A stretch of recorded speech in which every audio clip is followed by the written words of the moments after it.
What's up, everyone? This is Anthony Pompliano. Most of you know me as Pomp. You're listening to Off the Chain, simply the best podcast in crypto. Let's kick this thing off. Erik Voorhees is the founder and CEO of ShapeShift and one of the original Bitcoiners. In this conversation, we discuss the early days of Bitcoin, how he built and sold Satoshi Dice, how ShapeShift has evolved, how Erik thinks about KYC, AML, and other regulations, and what he is most excited about as Bitcoin continues into the future. I really enjoyed this conversation, and I hope you do as well. Skirt, skirt! Want to know who has the best URL? Crypto.com. That's right, Crypto.com. They're a crypto platform with one goal, motherfucking mass adoption. That's why we're all here. We're trying to get crypto in every wallet. Crypto.com is helping people do that through buying, earning, lending, and card payment. Everything you could want at Crypto.com. Go help your boy out. Tell him Pomp sent you. Download the app or visit Crypto.com. Pomp's got you, always. Ever wanted to get into mining and didn't know how? Don't worry, your boy Pomp's got you. Everybody got some electricity and Wi-Fi.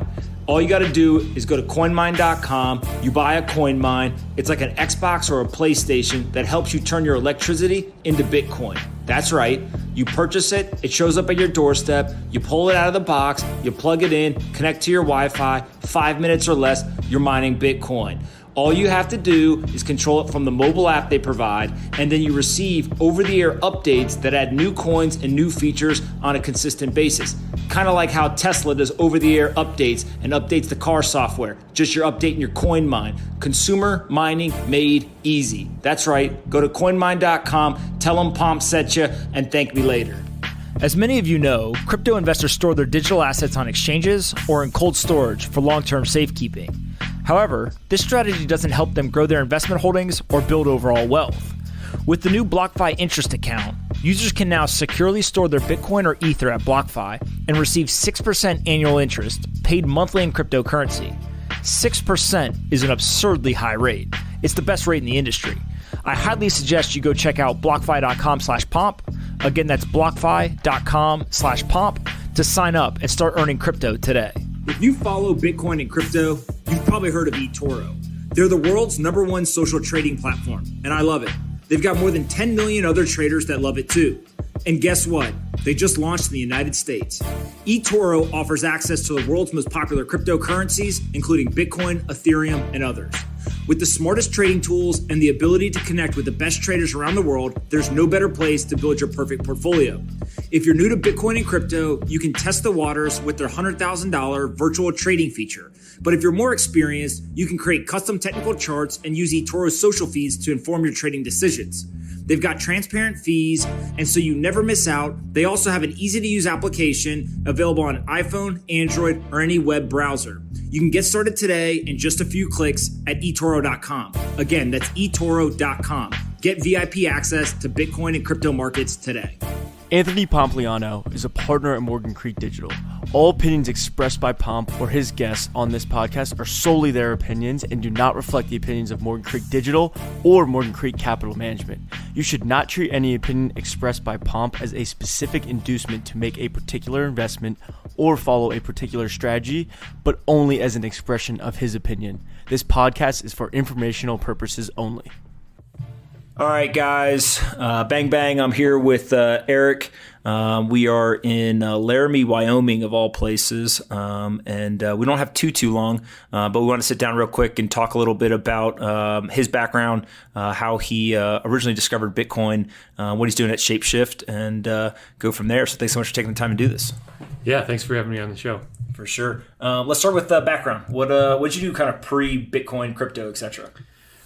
Well, immediately pre-Bitcoin, I was in New Hampshire as part of the Free State Project. What is that? The Free State Project was basically a crazy idea to get 20,000 radical libertarians to move to a small jurisdiction like New Hampshire and make some kind of material change. Since libertarians seem to be a minority of the population, it made sense to actually try to coalesce in one area. And it was actually from a friend there that I first learned about Bitcoin back in 2011. Got it. And so as you wanted all these people to move to the one area, what were some of the ideas in terms of like what would be different than visiting, living somewhere else? Well, actually, Wyoming had also been selected, and it was kind of the close second to New Hampshire. But the Free State Project is really like a long-term thing. It was already going for like 5 or 10 years before I got involved, and it's really kind of a generational idea to move people to one spot and just affect every level of the society, from politics all the way down to just grassroots efforts. And I thought it was the best idea I had heard to actually make a material difference in the purpose of liberty. But when Bitcoin came along, it was just clear that it had such a higher leverage value. And if we were successful with Bitcoin, it wouldn't be just one region, but it would be the whole world. It makes a ton of sense. What was the first time that you ever heard of Bitcoin or came across it? You remember what that was? Yeah, it was like May 8th of 2011. I'd just gotten back from a trip to the Caribbean and saw a Facebook post about it from a friend in the Free State Project. Read an article. I was like, oh, that sounds stupid. But I read another one, and then by the second or third article, I was totally hooked. The idea of being able to move money for free anywhere without anyone being able to stop you was so obviously valuable and interesting that I completely got obsessed with it and instantly gave up everything productive I was doing and just totally fell down the rabbit hole. So what'd you do first?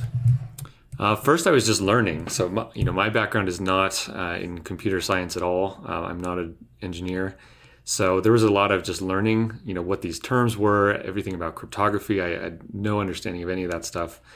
And then also just like really trying to use it and send it around to people. And I think I was one of the first people who, because I wasn't an engineer, my value add was in kind of describing it to people and conveying why it was useful from a monetary perspective.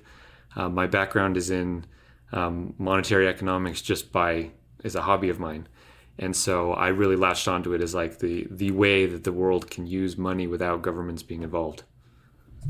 Got it. And so we probably don't have time to get into BitInstant story and kind of some of the earlier projects that you did. If people want to, they can go read Ben Merzik's book, Bitcoin Billionaires, that covers on some of it. But one of the things that you did do that most people listening to this either aren't aware of or won't realize is Satoshi Dice. Maybe talk a little bit about just what that was and kind of why you started it and what happened. Yeah, so Satoshi Dice was a crazy phenomenon. It started as just a hobby side project while I was at BitInstant. It was in April of 2012. And essentially, it was just an easy way to gamble your Bitcoins. You could send Bitcoins to a certain address. Each address had different odds, and then a roll of the dice would happen based on those odds, and you would either get more Bitcoin back or you would lose your Bitcoin that you sent in. And the reason it was so awesome was that it was provably fair. So you could actually prove after a bet that the odds were correct and they were what we said they were. And because it was Bitcoin, it demonstrated that people could send money anywhere in the world instantly. They didn't have to know who I was. They didn't have to trust Satoshi Dice.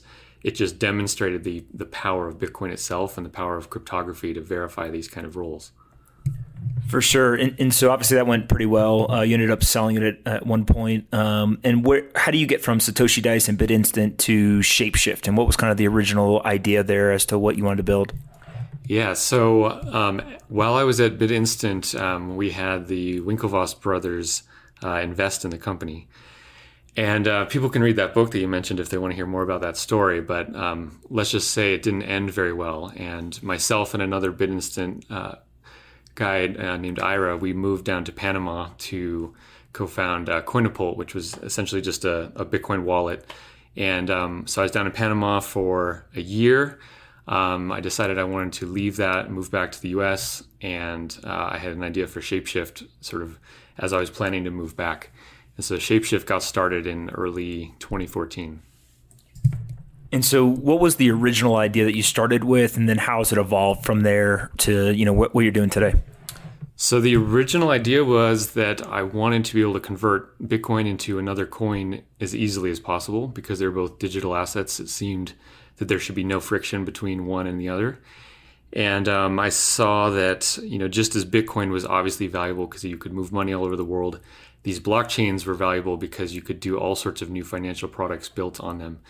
So I thought there would be, thousands or millions of digital assets, probably multiple blockchains, and people needed an easy way to move between them. So I built ShapeShift first just as a tool, and it started growing and growing. And then, as when Ethereum came out, the explosion of different assets really took off. The 2017 bubble was absolutely crazy. And so it at some point between, little side project and today, it became a real company. And at this point, we're about 75 people. And so how has the business evolved? Like 2017 obviously was this crazy maniac time of just everyone and their mom seemed to want to buy a token and find it, that it was going to be the next great thing, et cetera. And if you were in any sort of infrastructure, I think there was this almost like artificially high influx of users and volume. And then it comes back down to more natural levels. How has that changed kind of your business strategy in terms of maybe, what you were building pre-mania, during the mania, and then afterwards? Has there been a big shift, or is it, still kind of due course of business and going from there? Well, by the time that the 2017 bubble happened, I'd been through 3 bubbles prior. So the first one in 2011, one in early 2013, and then the big one in late 2013. And so I'd felt how this works, that Bitcoin and these things tend to go in these cycles. They tend to go up over time, but they're very volatile in the short term. They're real crazy on the upside and real crazy on the downside. And as long as you can just handle both and not lose your shit, then it's a great industry. And so when the 2017 bubble came along, it wasn't a new phenomenon to me, but each bubble has become more and more intense than the last one.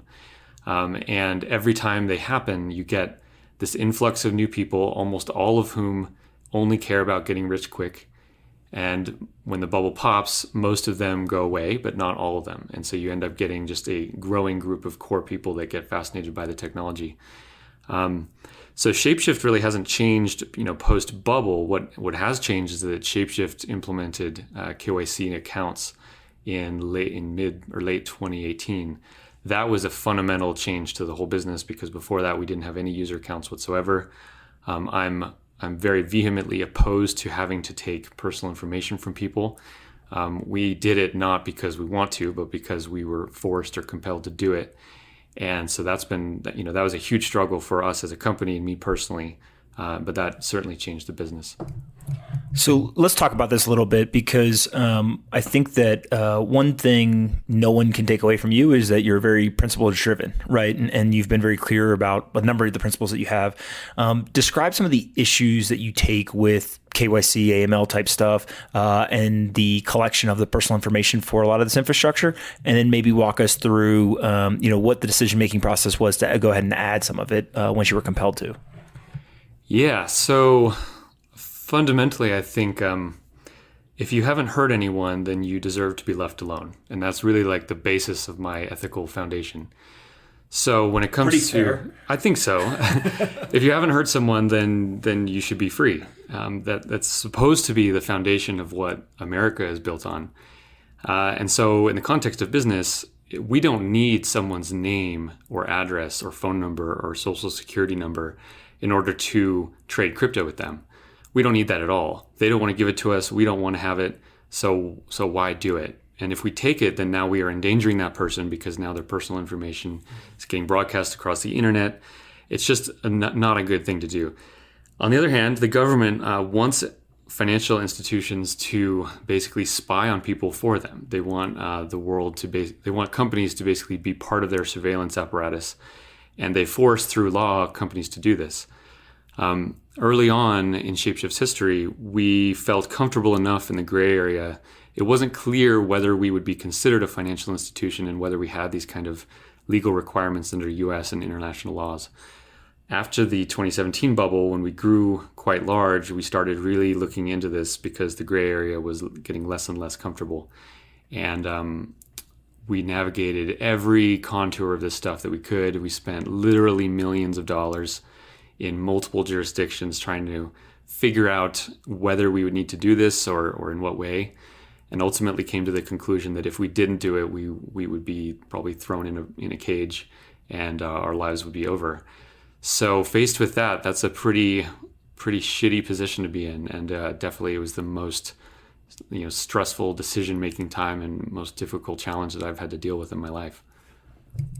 For sure. And I guess as you kind of look out past the KYC AML, right, do you feel like the U.S. companies are at a disadvantage because of some of this? Or is this something that you see across the world, people having to implement as long as they're interacting at all with the legacy financial system? And how do you think about kind of jurisdiction competition when it comes to the regulatory environments? Yeah. So the U.S. is certainly not alone in these requirements. Most of the world requires them. And what most people don't realize is it's not just about where your company is based or where you're based. It's about where your customers are. So if you want to block, the U.S., all of Europe, most of Asia, you can probably get away with a company that doesn't do KYC. Or if you're still small, you might just be under the radar and it's not going to be an issue. But to build anything of size at scale in which any of your customers are in these jurisdictions, you start running an increasingly high risk. And that was the risk we weren't comfortable taking anymore. Got it. Are there other regulations that you feel like are onerous or specifically kind of over the top, if you will? And not so much in, I think one part to caveat in this conversation is, we've talked before, and I think most people that know you or others in the industry would say a lot of these beliefs are not rooted in like nefarious activity, right? It's not like, hey, we shouldn't have laws and regulations because we want people to be empowered to do bad things.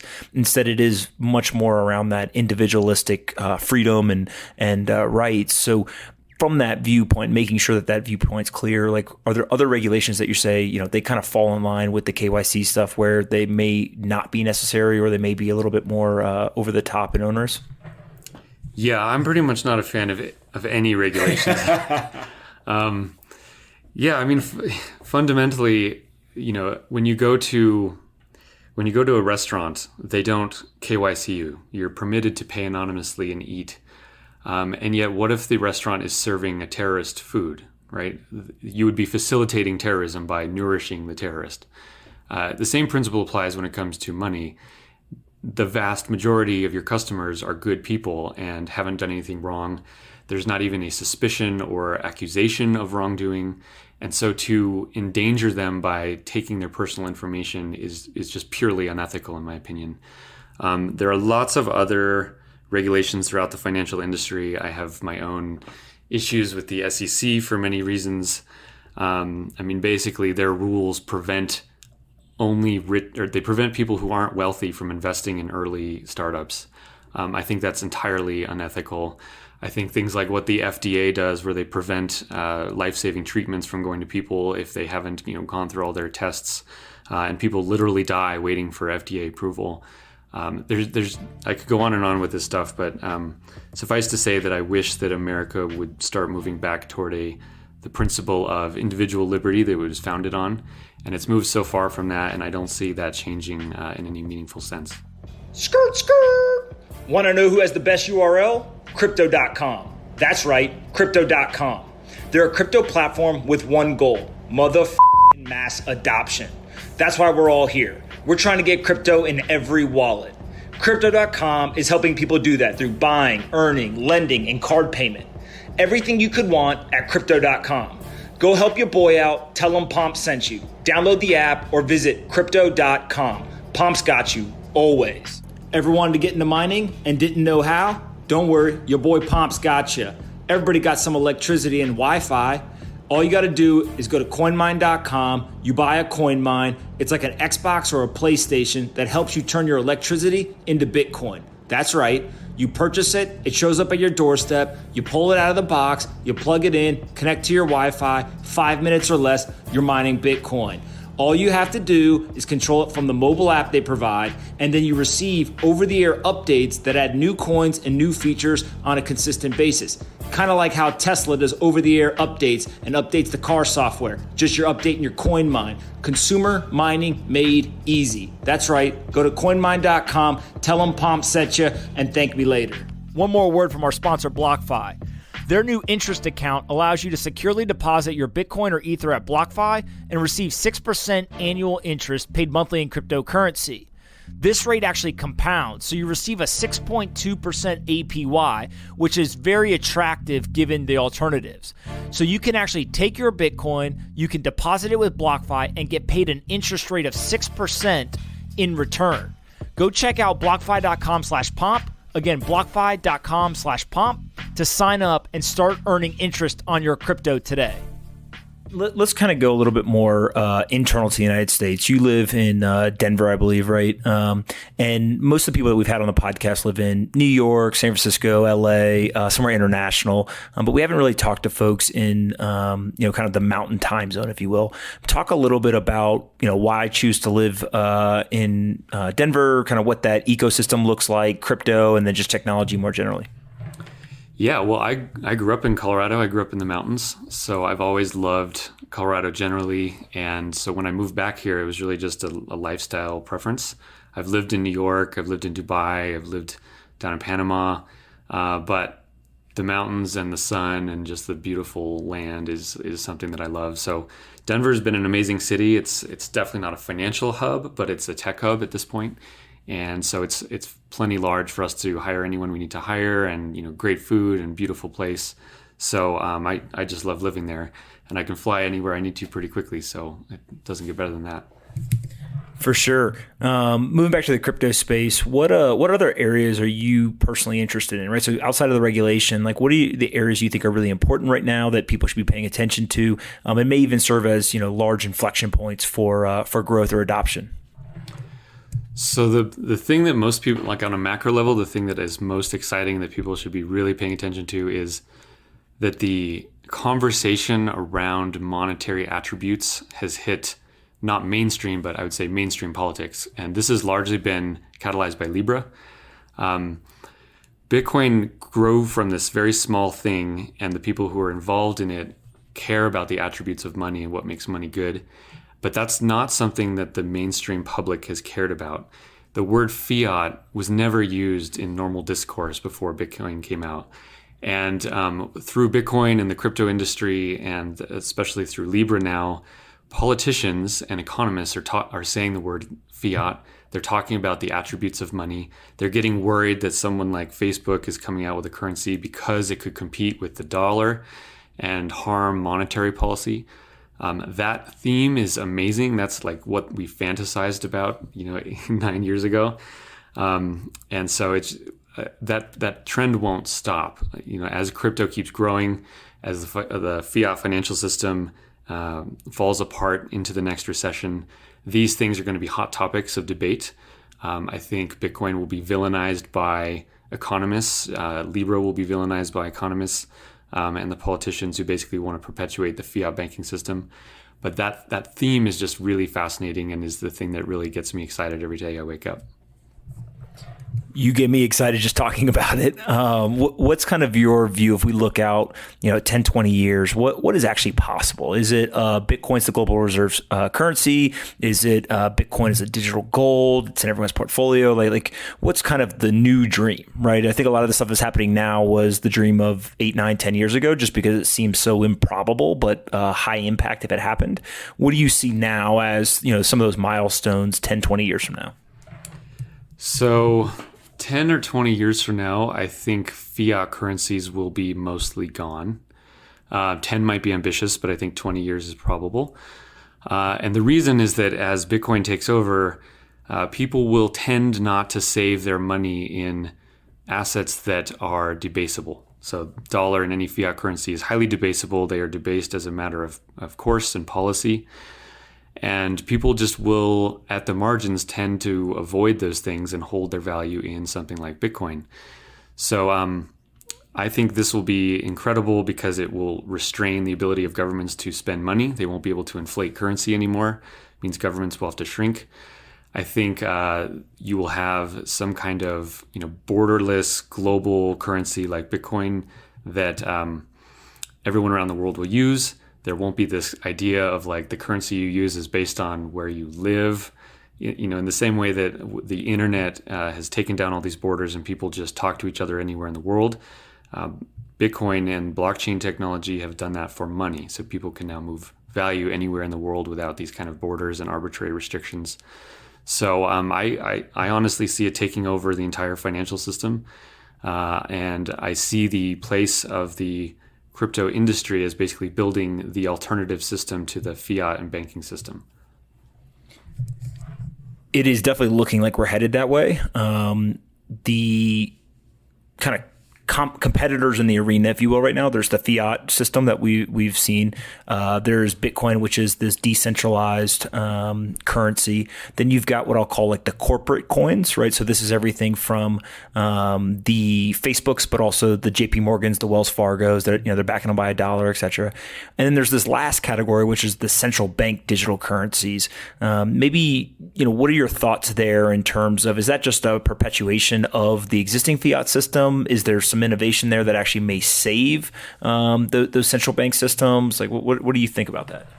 Yeah, we had the same discussion, back in 2011. Like, won't governments just create their own digital currencies?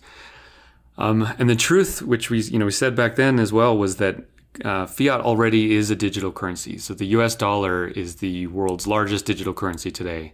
All fiat currencies are digital currencies, and the fact that there are a few bearer instruments that are physical cash doesn't mean that the fundamental currency isn't digital.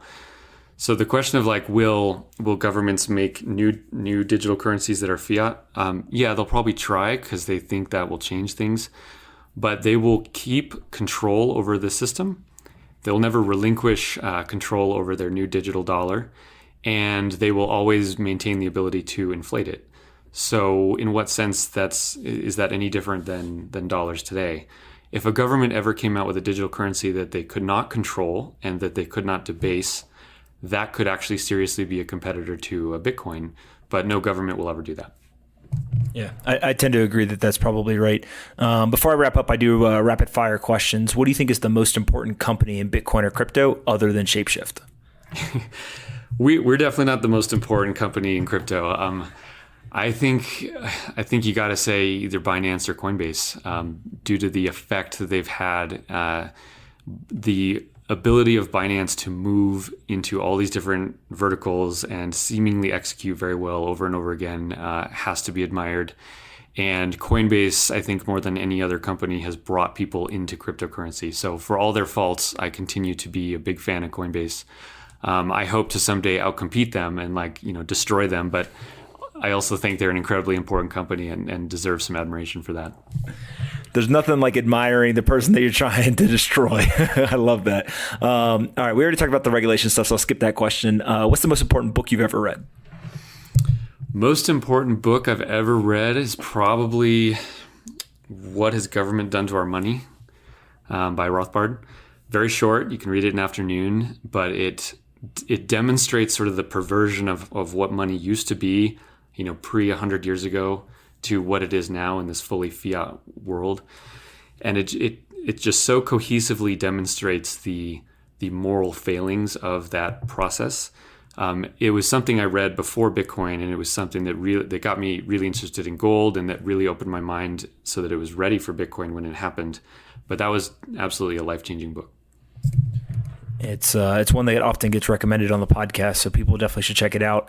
Aliens, what I usually end the podcast. You get to ask me a question, but we talk aliens first. Believer, non-believer? Are you going to Area 51? Not going to Area 51. Obviously, aliens exist. It's just obvious. Who knows what they look like? They almost certainly don't look like people, but they definitely are out there, and probably gazillions and trillions of different kinds of aliens. So I would love to meet one day, or just know that they were on Mars or on the moon or something weird. But yeah, they're definitely out there. Most people who come on, that's their take. It's just mathematic probability it's just math. Yeah, it's just that there has to be other living life, or I guess other life. But the one thing is, it doesn't have to look like the little slimy green, man that we see in movies, right? It could be a whole bunch of other different things. Right. All right, to end it, what one question do you have for me? So my question for you is, when the financial system starts falling apart, Bitcoin will be vilified to the extreme. It'll be attached to the destability of the government. People who support it will be called unpatriotic, all that kind of nonsense. what is your best refutation of that imminent rhetoric that will happen? So I'm going to go contrarian on you a little bit in the sense that I actually don't think that's going to happen. And the reason is, and maybe this is a pipe dream or too optimistic on my standpoint, but we've been successful in getting public pensions exposure to Bitcoin. There's now Wall Street banks and financial institutions that are starting to get access, and so it's a question of how much penetration into the quote unquote the elites or the incumbents can we get before that happens. If there's deep penetration, I don't think they're going to be able to really vilify it, because you're basically vilifying yourself, right, to some degree. If there is not deep penetration, I agree that could happen. And to answer your question in that sense, I think it's something where as information and the internet makes that information more transparent, I think it becomes pretty obvious, don't watch what people are saying, just watch what they're doing with their money, right? And kind of why is somebody saying something? One of my partners always says, never ask an incumbent about disruption, right? Because they have very specific views. And so I would like to think, and again, maybe too optimistic, but it will be easy to see why certain people are railing against it. It's because they're the ones who have the most to lose. But, I think we're going to have to get to that point to see really what happens. Yeah, I've certainly been happy that the US has been much more tolerant of Bitcoin than many of us feared back in the early days. So as long as that process can continue, and if it can get mainstream enough, and if the tentacles of this technology really get, wrapped around the financial system in a good way, to where lots of powerful and important people have already decided it's worthwhile and important, that'll be like an inoculation against that kind of vilification. I completely agree. Listen, I appreciate you taking the time to do this. It's been super fun, and you're building a great business. So we'll have to do it again in the future to get some updates. Yeah, thanks, Pomp. Thank you for having me on. Hey everyone, Pomp here. If you like this episode of Off the Chain and want to help us take crypto to the top of the Apple, Spotify, and other podcast charts, please do us a favor and rate, review, and subscribe. To review, simply go to the Off the Chain homepage, scroll down until you see the 5 blank stars. Taking 15 seconds to fill those stars in and leave a quick review goes a long way in helping us take the entire crypto ecosystem to the top of the charts. I appreciate you listening, and see you next time on Off the Chain.